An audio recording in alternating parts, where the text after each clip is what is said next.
What's really taking place on the earth is that a small cabal of people who don't have the general interests of the public at mind are really controlling this world, and through manipulation and techniques that basically subvert the human consciousness, they are getting us to hand over our sovereignty and our natural law rights. And in doing that, all the power and influence of this world is flowing right to them.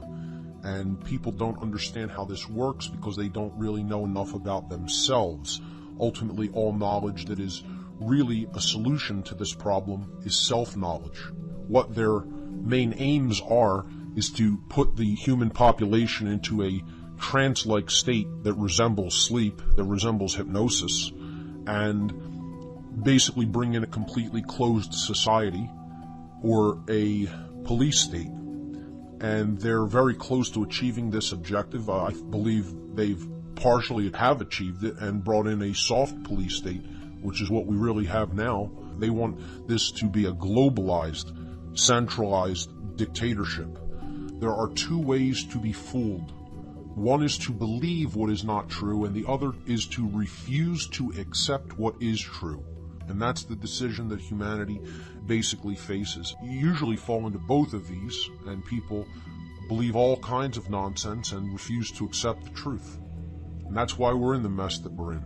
A society whose citizens refuse to see and investigate the facts is a society that chooses and deserves the police state dictatorship it is going to get. Societies who want to stay ignorant and keep their eyes closed about what is going on in their society will eventually end up enslaved.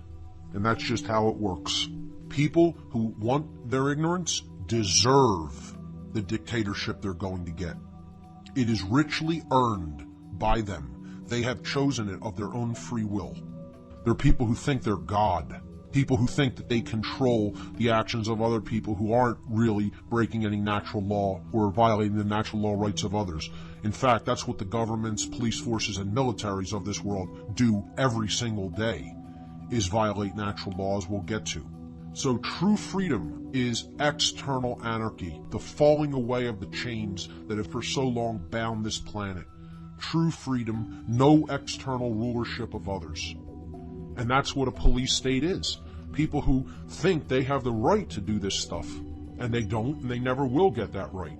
The problem is we've handed over our responsibility by even creating forces like these because we don't want to deal with our own house. We've not morally educated our young so they grow up to be criminals, and then we want controller to come in and clean up something that we should have handled to begin with.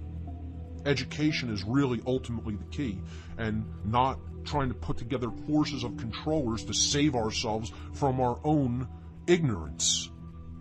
It'll never work like that because it's always based in fear.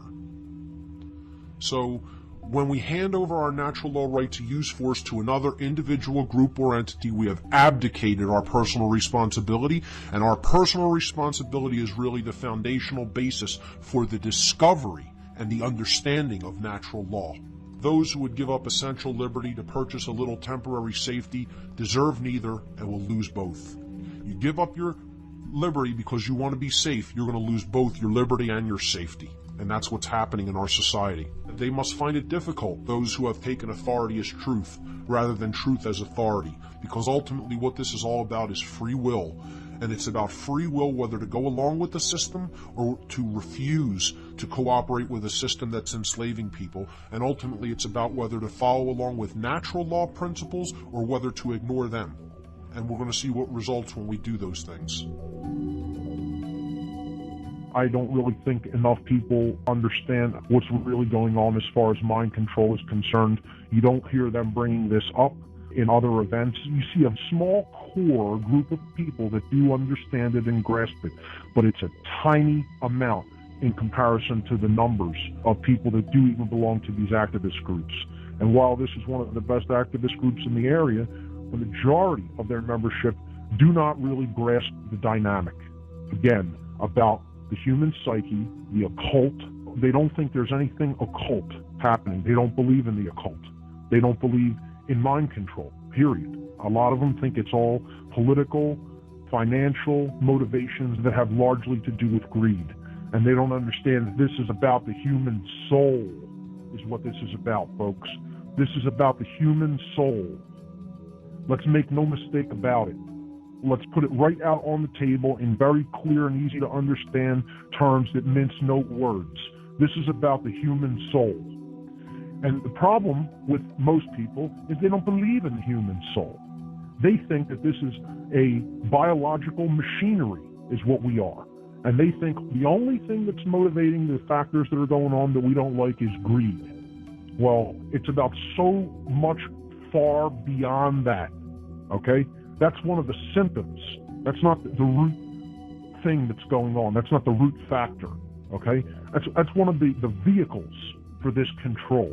Because ultimately what's about owning your soul. Now, there it is said right out in the open.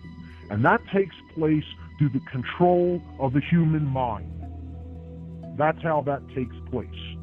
And you know what? They largely got just about everybody on this world. Just about everyone. So, when we're talking about mind control, essentially what we mean is the manipulation of human perception. This is ancient, dark psychology. This is dark occultism. When you really boil it down, that's what the occult is. People don't really understand what the methodologies of the occult or mind control in particular are in a wider sense. That's why we do this show here. That's why we talk about these manipulation tactics. To know about how the mind can be manipulated and persuaded, and how the perceptions of it can be shaped and engineered, is critical. It is of paramount importance. It isn't negative. It's information. What we do with information imbues it with either positive energy or negative energy. But information in and of itself is never negative. If we see how something is being used, manipulated, perverted, and used against us as a weapon, that isn't necessarily negative. That can be empowering if we use that information to raise our awareness and protect ourselves against these methods. Occult simply means hidden knowledge. And if we're ignorant of some of this knowledge, we can be controlled through it. If we become aware of it, we begin to work with this information. We begin to assimilate it and understand it in depth. And in doing so, we begin to know ourselves better. We start to know the psyche better, our own psychological makeup and development. And as we move further into that path of initiation, if you will, it becomes much more difficult to pull the wool over one's eyes. It becomes much more difficult to manipulate someone that is in possession of that knowledge, because ultimately it's all knowledge of self. And that's why a dominator wants to hide that information. It wants to hide that knowledge, because if they have access to it and someone else doesn't, it's a piece of cake to manipulate their perceptions and what they think and what they feel. And that's what's going on this planet, folks. Whether you've recognized that or not by this time, doesn't matter. It is happening. And that's where we're headed, folks, if we don't wake up soon. Because going against natural law is like standing on railroad tracks and expecting to stop a powerful locomotive with your arm out at arm's length. Good luck with that. Good luck with that. If we go against natural law, that's the kind of world of chaos that we're going to create. Very simply, you're the way out. It's up to you. It's all up to the individual. You need to understand the principles of natural law. You need to understand how natural law works. You need to understand the difference between right and wrong. You need to claim your sovereignty. You need to claim your own personal responsibility and stop making excuses. And that's when we will advance as a species. The answer is looking back from the mirror. You are the answer. Okay? You are the way out through your own edification, through your own education, true education. Okay? Paying attention, using your time and attention well spent. Okay, spend them well, because they are spiritual currencies. And that's the way out. That's the way toward evolutionary progress up the ladder of consciousness and breaking the chains of this world and stepping out into a new world of harmony, peace, and prosperity together, hand in hand. The chemical wedding, the left and right brain brought into harmony and unison with each other, and our thoughts, emotions, and actions brought into unison and non-duality.